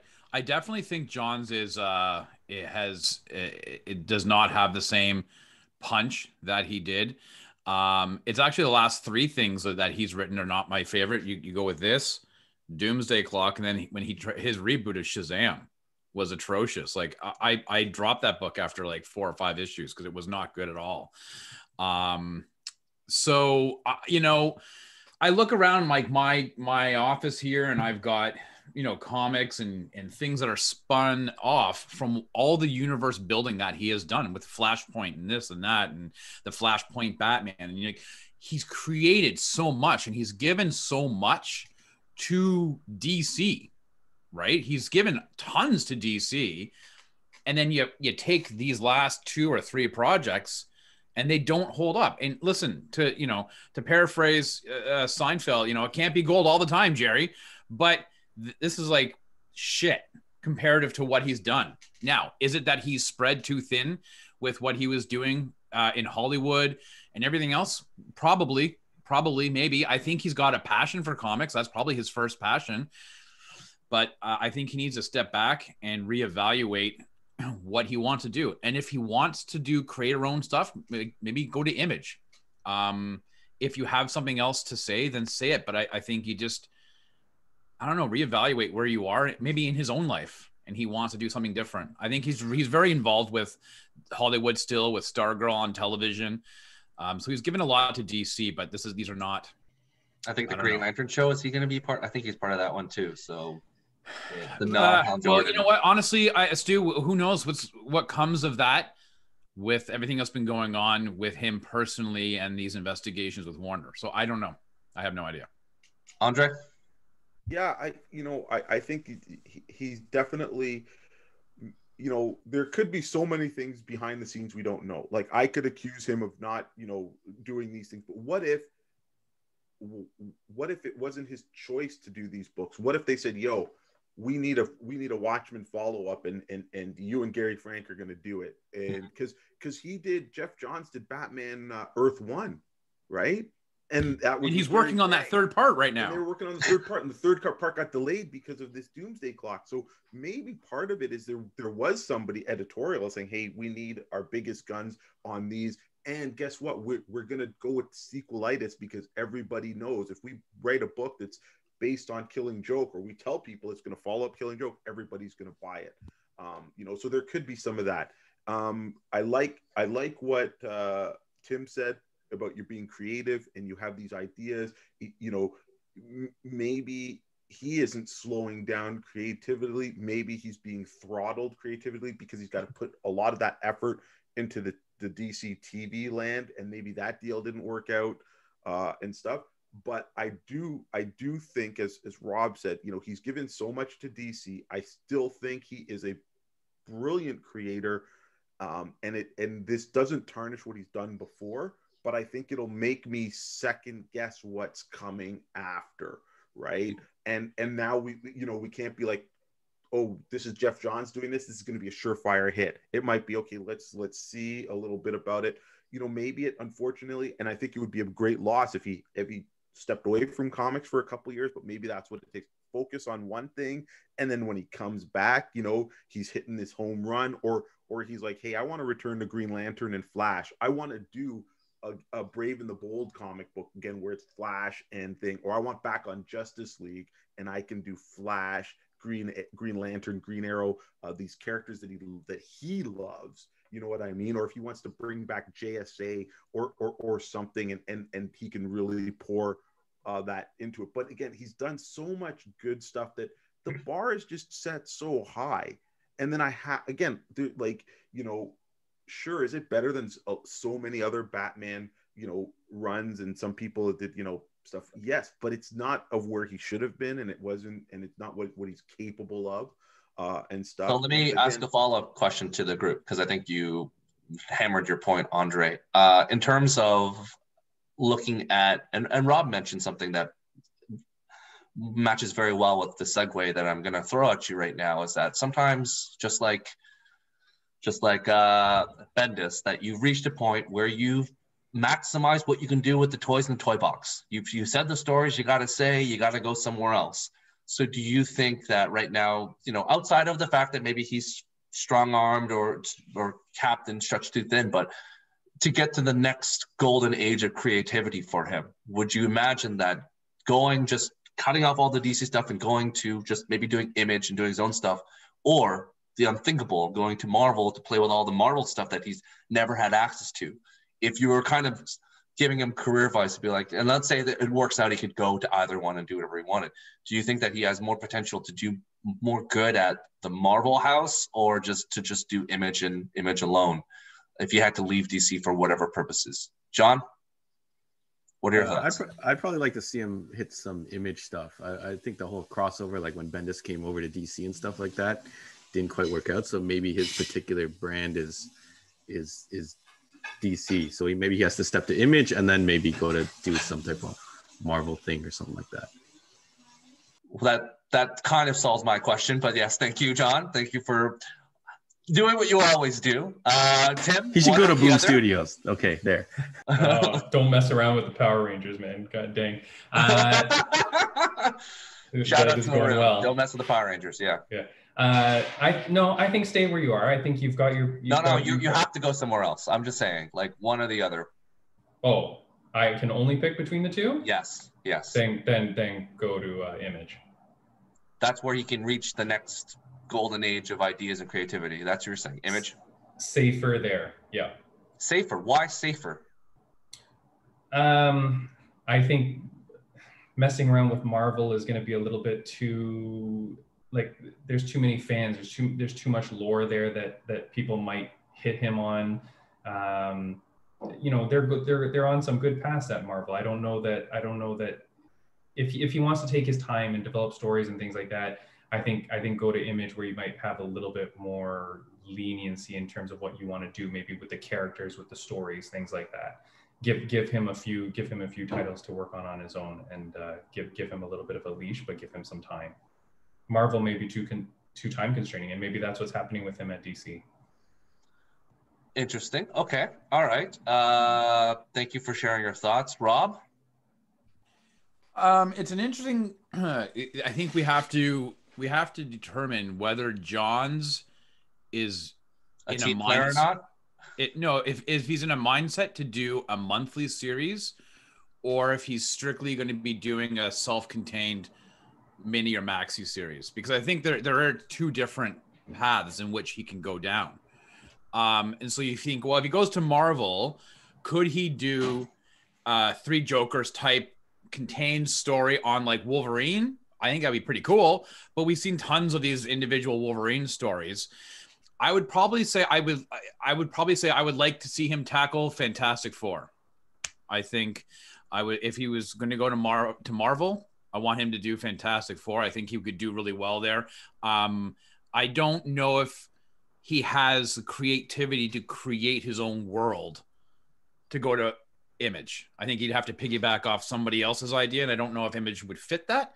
So I would say let's go to Marvel, take an existing IP and spin it, make a decision. Are you doing a monthly series, or are you going to do a 6 or 12 issue maxi series contained? So I look at, and before you, a follow-up question to you, Rob, is that, you know, he reinvigorated The Flash and Green Lantern and no doubt Aquaman. So those are the kind of three that he did. Yeah. And Fantastic Four is kind of already a big property that Hickman, which you haven't read the books anyways. You don't know how great that is. So what's another book that you? No, I've actually started reading the Hickman stuff. Not a fan. Okay. But anyways.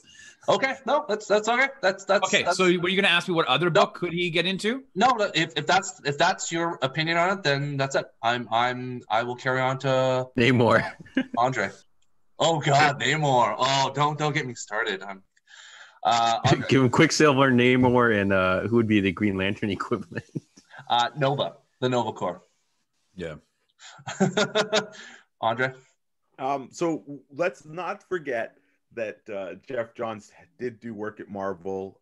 He did tackle Avengers with the Red Menace, and stuff. And I think he actually did write some Ultimate X-Men and stuff. So he's definitely a comic lover, and he knows the lore of both big companies and stuff like that. So, you know, I think he could fit if he wanted to go back to Marvel and stuff. I do think that if he did have it in him to do creator owned, I would love to see him build worlds, because building the world isn't as important as building characters that we would like and that we can attach to and want to follow. And there's no doubt that Geoff Johns can do that. To me, it would be like, you know, I would rather it be for the long haul. I would rather him be like, okay, I'm going to do this book for 12 issues, and then I'm going to do another 12 issues set in the same world, following a different character and stuff like that. I do believe right now that he does shine with the superhero genre. Like, I love his superhero stuff. Maybe if he wanted to try something else, I would give it a chance. However, I would love to see him stay superhero. So if that was the only choice and he didn't want to create something at Image, I would definitely love to see him do stuff, you know, at Marvel. And again, the same breadth of like a series, like come on this book for a year, you know, 12 to 24 issues. Take your time, handpick your artist, because he's still a great writer. He's a great storyteller, and his books it's character driven and stuff. So yeah. Okay, we are running down to the wire to the end of the podcast. I want to give a shout out to and give an opportunity for Tim to tell us where they can find and give his last regards, because he has to leave in a few moments time, and then I'll go back to everyone else. So Tim, where can they find you on the internet? All right, thanks guys. I'm sorry for leaving early. I'm at XX_Timboslice_XX, and leave some comments on how much you loved Mandalorian, please. Thanks for joining us, Tim. You got to run. Don't worry about it. See you later. Thanks much. Okay, see you. Thank you, Tim. Thanks, Tim. Bye. So yeah, that brings us to an end of the podcast. If there's any other additional thoughts on the three Jokers, I'll let you go at it at this point. I want to say one thing before. I found it really strange at the end with like, it was kind of a cop out to do the note with tape on the door. Yeah. Like that was one of the worst. Like that was slide it under the door at least. Yeah, Andre, like I'm gonna quote it as Andre #bad writing, where I was like, really? Like, and the tape didn't even like. That's so like this dude has come back from the dead and fights people and kills people. He can't man up to tell this to her face. Or send an email. Yeah. On the door. Like, what is the 1940s? Like, yeah. Like, and like that is the worst thing that, like, that is the biggest, like, thing I walked away from this. Like, really? And you're just going to leave it? Like, that's such, and especially with the tape thing. Honestly, what Rob just did, for those of you who are not watching it, is he licked his finger and then stuck it. If he did that, I would believe it fell down. But the tape. But also, let's not talk about how poorly written Batgirl was. And just because they share this kiss, all of a sudden, Jason Todd's like, oh my God, I'm in love with her and I could be a better man with you. What the hell was that? Like, well, to be fair, Jason Todd, you know, he's kind of, he was always kind of, after the death thing, I don't know if he matured as an adult properly after but it was dying still, as a kid. It was still cringeworthy. It was still cringeworthy. Like, what if there was an actual moment? You know, like, what if they actually talked about something and she said, oh man, you know what, Tim, like, I really missed you when you were gone, but when you came back, you felt so different and blah, blah, blah, blah. If they did, like, if they had a conversation, if they developed, I might have bought it. But also, Kiss had to go. Yeah, that was definitely a weak point. Yeah, it was weak. And then the part with the Joe Chill, again, this is Geoff Johns. Like, I don't know why he had to stir the pot, because the Joe Chill storyline to me was, you know, it's forgiven, it's over. He should have been, I know people don't age in comics, but he should have been dead and gone.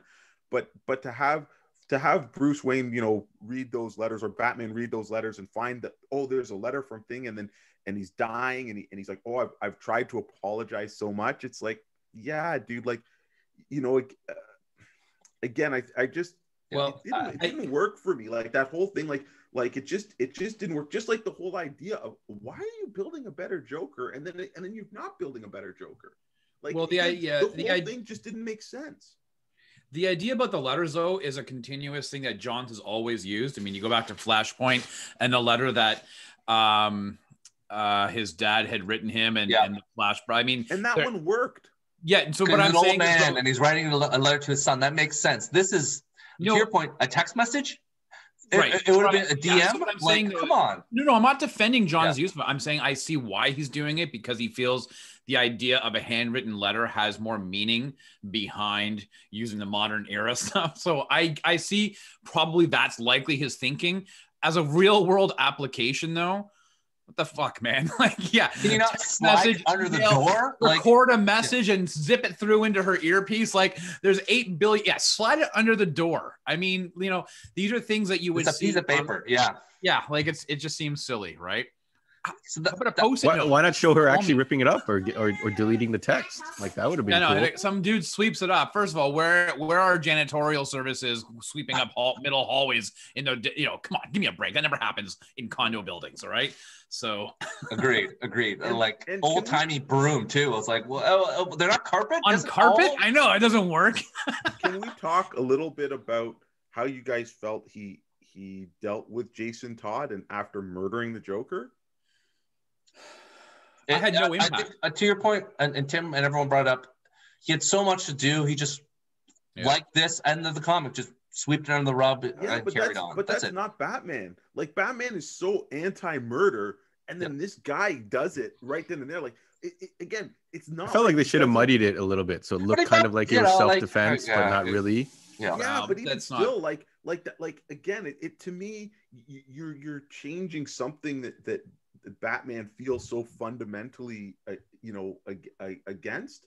And yes, it was. I think he would hold his crew to a higher standard, right? And also, you know what somebody told me? And again, I don't know, because I didn't follow Red Hood all the time in his comic, but somebody told me that his gun shoots rubber bullets.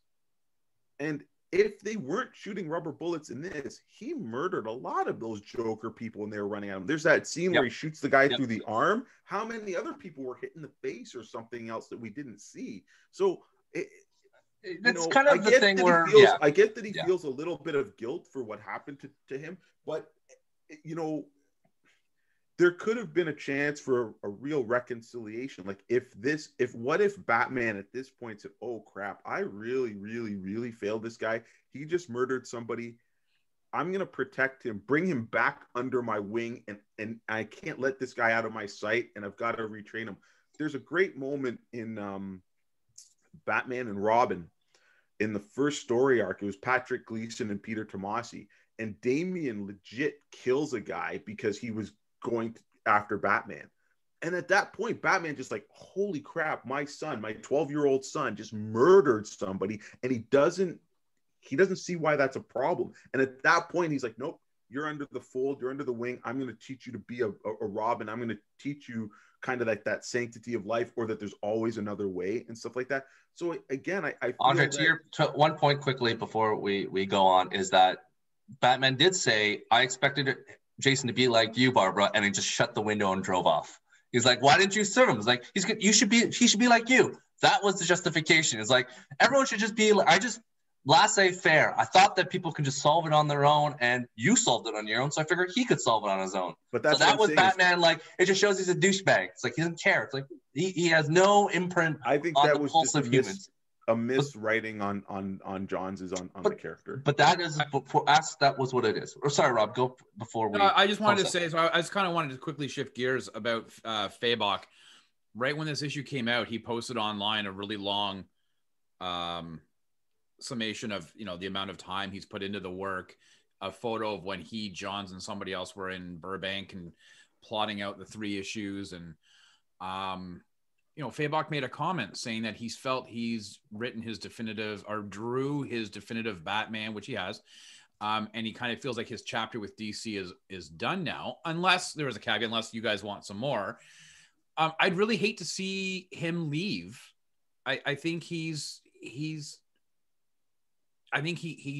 talents lend well to DC properties. I'd hate to see him go. I mean, I think he's young. He's a young guy, right? He's younger than us. I mean, he's, this is all salary negotiation, Rob. He'll be like, hey man, I hope so. I hope so. I hope he does come back, or at least I hope we see him sometime soon, because sometimes there's been a lot of major shift in Andre and John, and even this. I mean, about how, it used to be about the artist, and then all of a sudden the shift came and comic books were all about the writers. And I really feel that this book, if there's any saving grace in these 3 issues, it's his art over the story. So I'd really hate to see him take a hit because of this. He's not going to take a hit. He's got more like Stu said, he's got more negotiation dollars when he goes over to Marvel to draw the next Marvel book, because they'll be like, oh well, I just sold 10 billion copies of 3 Jokers and he was on Justice League. He might not leave DC, but somebody might be wooing him, and now he goes over to Marvel, draws Wolverine or X-Men for a couple issues or a year. Artists do that. Look at, Alex Ross jumps over, Ed McGuinness jumps over, there's so many people that just go back and forth. But I don't know if Fabok is a monthly guy, though. I kind of think he's almost, and I had mentioned this in the first, we reviewed the first issue. I felt like he's akin to a Gary Frank. He might be one of these guys that just hammers out one project every 12 to 18 months. But then if that's, unfortunately, like, I think that at that level, like, he started as a monthly artist. He produced story arcs monthly. I think we need more comic artists to be able to produce monthly, because these projects that just take forever, they're not bankable. Like, as a shop owner, you know what I mean? Having your big guns only do something once every couple years, I'll be the first to say it. It's not doing anything for the industry as a whole. In that short term, and right now, we don't even know if there's a long term left in comics. Comics are really struggling, still, right? So there's I think artists have to do what the best that they can, and be able to kind of deliver stuff to bring excitement into stores monthly, not quarterly, annually. How long did this book take? Biannually, you know what I mean? Like we need to see these guys, really put forth, because it almost seems that a lot of artists, once they get to this stardom level or whatever, their productivity just pitfalls. But what got them there is that people recognize them on a monthly basis and stuff. And personally, like I said, not just because I own a store, but one of the reasons we still own stores, because I love comics. I love that feel of a monthly book, and there's amazing artists that are turning out product monthly, and not only just their comic, but doing covers as well. So I think if that's the case, then those guys have to start getting even more cred, and we can't just keep putting, again, I think any artist, well, not any, let me not say any, but I think there's a ton of artists out there that, given 5 years to do 3 issues, could bang out a hell of a series, right? So there's not every artist has that opportunity and stuff. And I'm not knocking anybody in particular, but I'm just saying, comics are a periodical, and they've cut their teeth on monthly. Hey, I'll throw a bone. How about bi-monthly, every 2 months? That's still a schedule. It's still bringing people into shops and stuff like that. Still you're going to get a trade once a year. That's pretty cool. Okay, so now that's a good way to finish off, because I have 3 follow-up questions in my mind that we're not going to get to, but that's pretty much all we're going to do today. So, John, Andre, where can they find you in the desert of the real? Tell us about the facts, the information, where they can support and help you guys out. Yeah, so Heroes World Online on the Instagram, Facebook, and the YouTube. And then you can follow the podcast, Heroes World Podcast, on any of the streaming services. You can hit us up at sales.heroesworld@gmail.com, or message through any of those other social medias, even the Yelp and the Google pages. We'll get those. And if you follow them on Instagram, you'll see John and Andre constantly updating inventory. So what they show on the pictures is what they have in the store. So it's a good idea to have that synergy going. Andre. Yes, as Stu took my tagline, in the desert of the real, I am at the store most times. We are conveniently located at Highway 7 and Warden in Markham, which is just outside the GTA. Come by and see us. We're open every day but Monday. And we've got lots of great product merchandise that you wouldn't believe. And there's other things to do in the plaza. So like I always say, if you need to go get bread and milk, just take a drive. There's a No Frills by us, and you might just tell your significant other that, hey, I went for a grocery run, and there happened to be this cool comic store there too. Awesome. Perfect. Rob, where can people find you on the internet?